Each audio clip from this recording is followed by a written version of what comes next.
Bonjour mesdames, j'espère que vous allez bien. Je suis ravie de vous retrouver encore une fois aujourd'hui. Cette vidéo fait suite à la petite polémique, micro-polémique qu'il y a eu lieu après la vidéo « Je ne permets pas à la femme d'enseigner ».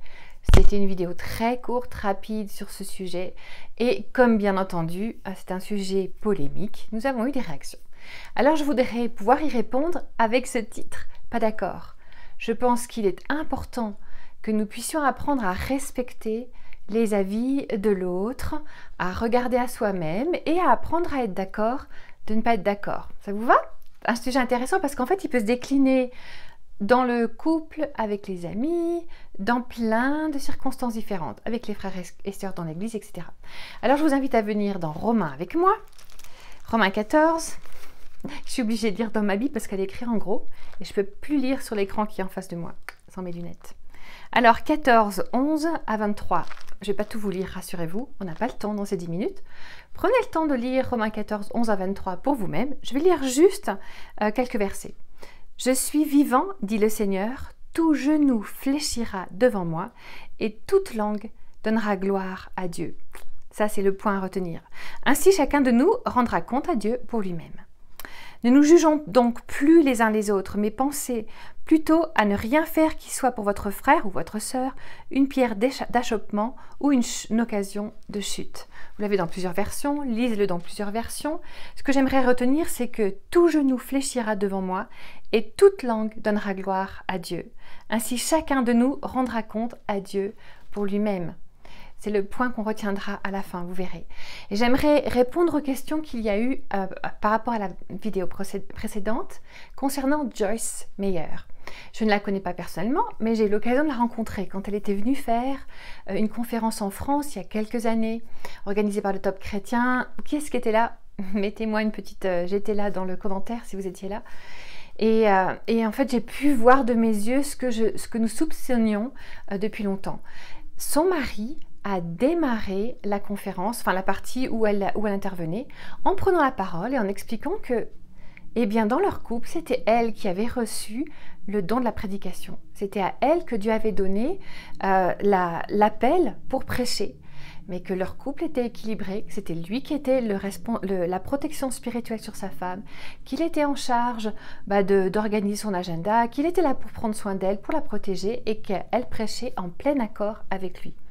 Donc dans ce couple-là aussi, monsieur et madame Meyer, Joyce Meyer, il y a l'équilibre dont on parlait la dernière fois avec cette protection spirituelle alors qu'elle enseigne.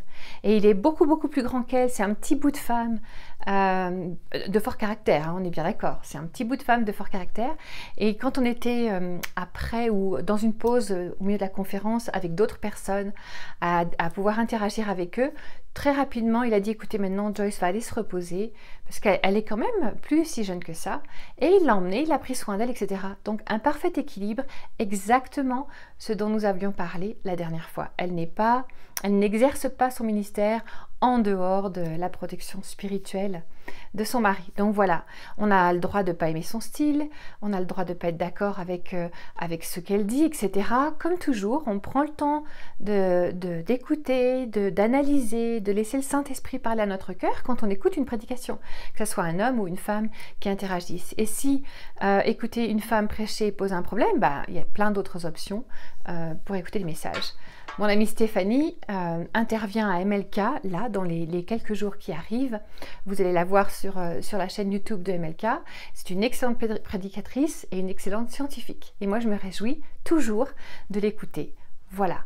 Donc, je pense qu'il faut des fois accepter d'être d'accord, de ne pas être d'accord. L'autre sujet très polémique que je ne développerai pas, c'est par exemple le vaccin du Covid. On a des personnes qui sont pour, des personnes qui sont contre, des personnes qui disent ça va vous changer votre ADN, des personnes qui disent c'est irresponsable de ne pas se faire vacciner. Respectons la vie de l'autre. Ne soyons pas pour notre frère ou notre sœur une occasion de chute. De toute façon, chacun d'entre nous, nous rendrons compte à Dieu de nos choix, de la façon avec laquelle on a traité les autres.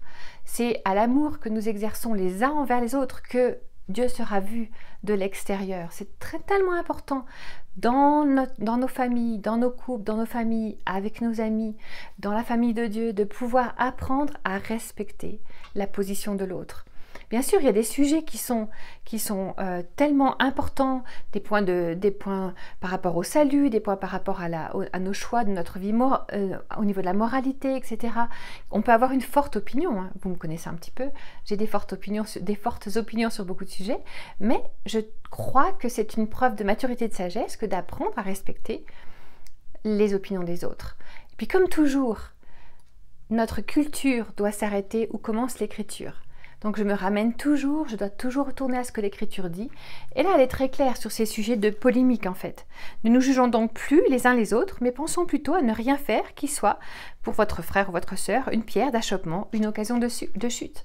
Quand on travaillait en Asie, et qu'on travaillait avec une organisation d'église qui avait choisi de ne pas boire d'alcool du tout, et bien nous respections leur choix et nous avons fait très attention pendant toutes nos années. On collaborait avec des Américains à l'époque qui estimaient que en travaillant avec eux, on s'engageait à ne pas boire d'alcool. Eh bien, nous avons respecté leur choix. Est-ce que quand on est en famille avec nos enfants, on ne va pas apprécier un bon vin ou un alcool sympathique avec notre famille ou entre amis? Absolument.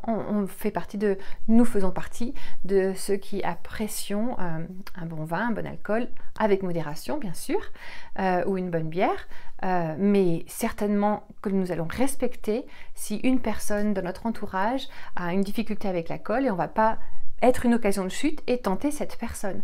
Donc si c'est exactement un autre exemple très simple à comprendre, si on se retrouve dans une situation où quelqu'un de notre entourage a un combat avec l'alcool ou est offensé s'il y a de l'alcool, eh bien on va respecter leur position et attendre que eux fassent la même chose.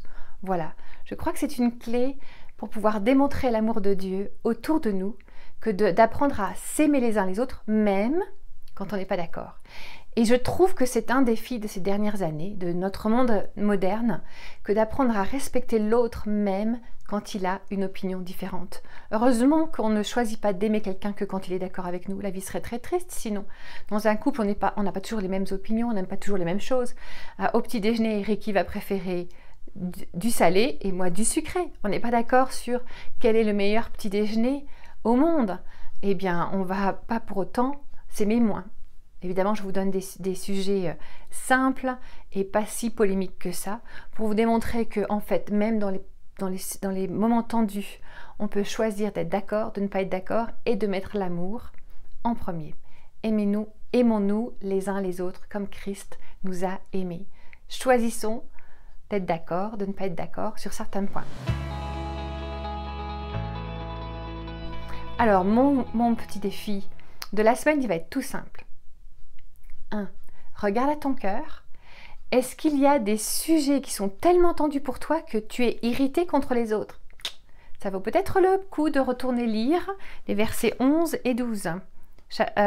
Tout genou fléchira devant le Seigneur et toute langue donnera gloire à Dieu. Que chacun de nous rendra compte à Dieu pour lui-même.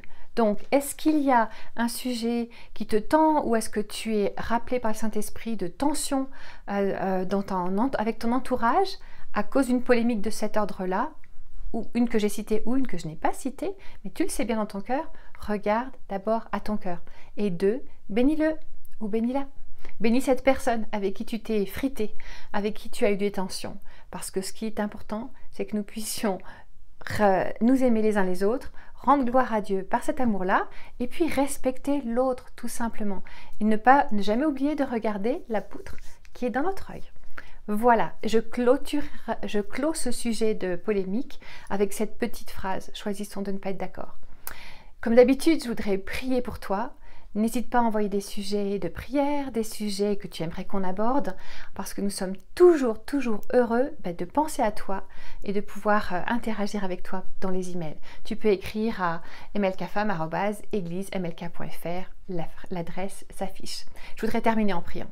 Seigneur, merci parce que tu es le Dieu d'amour et tu nous donnes cette capacité d'aimer l'autre, même quand il n'est pas aimable, même quand il a une opinion différente de nous, même quand on ne comprend pas ce qu'il ou elle pense et ce qu'il ou elle fait. Seigneur, que tu puisses démultiplier l'amour dans nos cœurs pour que nous puissions être des lumières là où tu nous as placés, pour que nous puissions refléter l'amour de Christ en envoyant de l'amour entre nous. Tout simplement, Seigneur, bénis mon ami qui est là, devant son écran. Et Seigneur, et tu déposes la paix dans son cœur par rapport à ces sujets polémiques qui ont trop secoué le monde actuel et nos familles et nos églises aujourd'hui. Merci Seigneur. Amen.